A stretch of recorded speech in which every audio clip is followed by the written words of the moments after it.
নমস্কার বন্ধুরা, শুভ সন্ধ্যা। তোমরা সকলে কেমন আছো? আশা করি তোমরা সকলে খুব ভালো আছো। আমার উপহার ইন ভিলেজ ব্লগে তোমাদের সকলকে স্বাগত জানাই। ঠিক সন্ধ্যের একটু আগে আগে বেরিয়ে পড়েছি একটু ঘুরতে। দেখো আমার ছেলে, ওই আমাদের পথপ্রদর্শক, তার সাইকেলের পিছনে বসেছে। আমরা রাস্তার ওই দিকটা দিয়ে যাইনি, তার কারণ ওই দিক দিয়ে অনেক গাড়ি চলছে, মানুষজন যাতায়াত করছে, আর ও সাইকেল নিয়ে যাচ্ছে। আমার ছেলেও সাইকেলে উঠবে বলে আমি বলি এই রাস্তাটা ফাঁকা, কেউ নেই, এটা দিয়েই আমরা তাই যাচ্ছি। ছেলে সাইকেলের পিছনে বসেছে। দেখেছো এই রাস্তায় লোকজন, গাড়ি। তো অবশেষে চলে এসেছি একদম গন্তব্যস্থলে, যেখানে আমরা আসবার উদ্দেশ্যে বেরিয়েছি। আর এখানে একটা বিরাট হনুমানজির মূর্তি আছে দেখো, আর আলো পড়েছে, খুব সুন্দর দেখতে হয়েছে। এত বড় না, আমি তোমাদের এটা অনেক দূর থেকে দেখাচ্ছি, অনেক উঁচুতে আর খুব বড়। হয়ে আমার ছেলে হেঁটে হেঁটে চলেছে, একদম পাড়ের বাঁধানো আছে, সেই রাস্তার ওপর দিয়ে আমার ছেলে হেঁটে হেঁটে চলেছে। নদীর পাড়ে ঠান্ডা হাওয়া পেয়ে আমার ছেলে একেবারে আনন্দে আত্মহারা হয়ে একা একাই হেঁটে চলেছে ওটার ওপর দিয়ে। তো আমি ওর পেছনে পেছনে যাচ্ছি। আর পাড়গুলো বাঁধানো, এখানে অনেক মূর্তিও বেশ সাজানো আছে। এই একজন দাঁড়িয়ে আছে তীর ধনুক নিয়ে। আবার ঘাটও আছে, বেশ বড় করে বাঁধানো ঘাট আছে দেখো। এখানে এই একটা ঘাট আছে, সেখান দিয়ে লোকেরা নিচে গিয়ে একদম চরেও বসছে, আবার বাঁধানো ঘাটেও বসছে। আর এখানে একটা মূর্তি আছে দেখো, রথ, ঘোড়া রথ টানছে। আর কৃষ্ণ ঠাকুর আমাদের সারথি হয়েছেন, আর অর্জুন হচ্ছে পেছনে দাঁড়িয়ে আছে তীর ধনুক নিয়ে। সেই মূর্তিটা এখানে করা হয়েছে, দেখতে খুবই সুন্দর লাগছে। আর দেখো এই একটা কত বড় ঘাট, এই ঘাট দিয়ে লোকেরা নিচে নামছে, আর চরে প্রচুর লোকেরাও বসে আছে। আর এখানে দেখো একটা নৌকার উপর বরবউ যাচ্ছে। এরকম অনেক মূর্তি নদীর ধারে করা আছে। অনেকে নদীর চরে গিয়ে বসছে, আর অনেকে আবার এই পাড়ে বসে আছে। খুব সুন্দর হাওয়া বইছে। আমি তোমাদের ঠিক করে বলে বোঝাতে পারবো না যে এখানে এসে কতটা শান্তি অনুভব হচ্ছে। গরমে যা কষ্ট মানুষের,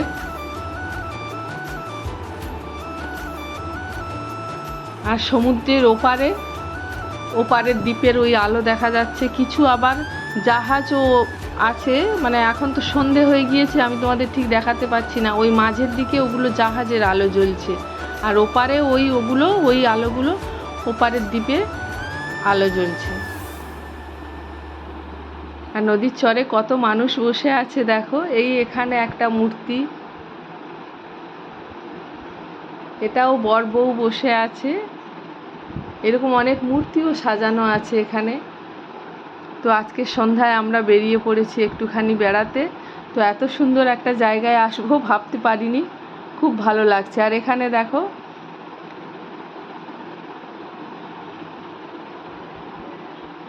তিনজন মেয়ে সামনে আছে, আর তিনজন পুরুষ ওনারা পিছনে ওই মাদল বাজাচ্ছে। এইরকম একটা সিনারি করেছে।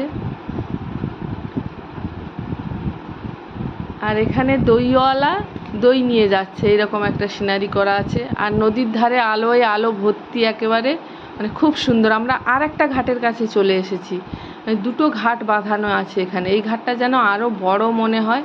আর ঘাটের ধারেও বসবার জায়গা করে দেওয়া আছে দেখো। ঘাটের সাইডে সাইডেও লোকেরা বসছে, এমনি সিট মতো। এমনি ঘাটে তো লোকেরা বসছেই, আবার বেশ সিট মতো করে দেওয়া আছে, সেখানেও লোকেরা বসছে। আবার এখানে অনেক গরুও ছাড়া আছে, গরুরাও গরমে সব হাঁসফাঁস করছে, তারাও একটু নদীর পাড়ে হাওয়া খেতে এসেছে সন্ধ্যায়। এবারে এখানে একটা ঢাল মতো আছে, সেই ঢাল দিয়ে আমার ছেলে কি করলো দেখো। ও ওখান থেকে একদম ওইভাবে ঢালের উপর দিয়ে ছুটে ছুটে গিয়ে নেমে গেল। ও খুব মজা পাচ্ছে ওটা করে। আবার দাঁড়িয়ে বলছে, মা তুমি ওটার ওপর দিয়ে এসো। আবার ও ওই উঠে আসছে। অনেক বাচ্চারাও ওইভাবে করছে, ও একটু ওইভাবে খেলে নিচ্ছে ওখানে। তো আমরা আর একটা ঘাটের কাছে চলে এসেছি। আর আমাদের পথপ্রদর্শক বাবুই ওইটা করলো আর কি। আমরা বলেছিলাম ওই ঘাটটাতে বসবো, বললো না এটাতে চলো। আমি ভাবলাম যে না এটাতে বেশি আলো আছে, এটাতে বসি, কিন্তু সত্যিকার পরে দেখলাম যে এটাতে কম আলো। তখন বুঝতে পারিনি, পরে যখন এডিট করছি তখনও মনে হচ্ছিল অনেক কম আলো, তো এডিটের সময় আরও বেশি করে বোঝা যাচ্ছে। তো আমরা এখানে বসে মুড়ি খাচ্ছিলাম, মশলা মুড়ি। আমার ছেলেও এটা খেতে ভালোবাসে, আমিও ভালোবাসি গরমের সময়, মা ছেলে। তো ওপারের সিটগুলো বাঁধানো, পিছনে একটু ঠেস দেওয়া টাইপের আছে, কিন্তু এই ঘাটটাতে এমনি সিট শুধু করা আছে আর কি। তো ঘাটে বসে মা আর ছেলে দুজনে একটু মশলা মুড়ি খেয়ে নিচ্ছিলাম। ছেলেরও খুব খিদে পেয়েছে, তা মশলা মুড়ি খেয়ে ছেলের তো খুব ঝাল লেগেছে, আর আমি একটু লঙ্কাগুলো বেছে বেছে খেয়েছি, আমার একটু অল্প ঝাল লেগেছে। তারপর আমরা আইসক্রিম খেয়ে নিলাম। এবারে আমাদের শরীরটা একদম ঠান্ডা হয়ে গেল। একে তো নদীর পাড়ের হাওয়া, তার উপর আবার আইসক্রিম, আমাদের শরীরটা এবারে একেবারে ঠান্ডা হয়ে গেল। একদম যাকে বলে পরম তৃপ্তি অনুভব করা, সেটা হচ্ছে এবারে আমাদের। শরীরটা জুড়িয়ে যাচ্ছে। অনেকে আবার এই গরমে বসে এখানে চাও খাচ্ছেন, আসলে এটা তাদের নেশা, মানে চাটা খেতেই হয়। তো আমাদের তো এটা নেশা নেই, তো আমাদের এটাই ভালো লাগছে, ঠান্ডাটা খেয়ে শরীরটা জুড়িয়ে গেল। নদীর পাড়ে আমরা বেশ কিছু সময় বসে সময় কাটালাম, মা ছেলে, আর আমাদের সঙ্গে যে পথপ্রদর্শক নন্টেবাবু গিয়েছিল সেও ছিল।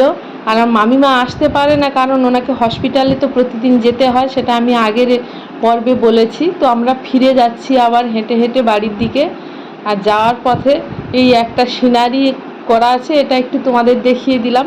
দেখতে বেশ সুন্দর, একদম নদীর পাড়ে তো, দেখতে বেশ সুন্দর। আবার হনুমানজিকে একবার দর্শন দিয়ে দিলাম তোমাদের। এটা অনেক দূর থেকে দেখাচ্ছি, দেখো বেশ বিশাল হনুমানজির মানে মূর্তি বসানো আছে এখানে, মন্দির নয় মূর্তি। তো আমার ছেলে আর ও ওই ফাঁকা রাস্তাটা দিয়ে চলে গিয়েছে, আর আমি এই সাইড ধরে যাচ্ছি। রাতের অন্ধকারে চারিদিকে আলো ঝলমল করছে। তো আমি একেবারে মামার বাড়ির কাছেই চলে এসেছি। তো এটা চারিদিকটা না একদম কোয়ার্টার্স এলাকা। তো কোয়ার্টার্স এলাকায় মাঝখান দিয়ে গাড়িগুলো যাচ্ছে আসছে আর কি। তো আমার ভিডিওটা যদি তোমাদের ভালো লেগে থাকে তাহলে প্লিজ প্লিজ লাইক শেয়ার এবং সাবস্ক্রাইব করে দিও। আর যারা আমার চ্যানেলটা দেখো অথচ এখনও সাবস্ক্রাইব করোনি, তারা প্লিজ সাবস্ক্রাইব করে দিও। বড়দের জন্য রইল আমার প্রণাম, ছোটদের জন্য রইল আমার অনেক অনেক শুভেচ্ছা ও ভালোবাসা। এই দুদিকে দুরকম ফ্যাক্টরি কোয়ার্টার রয়েছে। এপারে যে গাড়িটা চলে গেল না, এই আরেকটা গাড়ি ঢুকছে, এটা হচ্ছে আইসি কোয়ার্টার, মানে হলদিয়া রিফাইনারি অয়েল তার কোয়ার্টার। আর অপোজিটে রয়েছে সিপিটির কোয়ার্টার, মানে হলদিয়া পোর্ট ট্রাস্টে যারা কাজ করেন তাদের কোয়ার্টার। তো আমি মামার বাড়ির কোয়ার্টারের সামনে প্রায় চলে এসেছি। আর আমার ভিডিওটা আজকে এই পর্যন্ত। টাটা।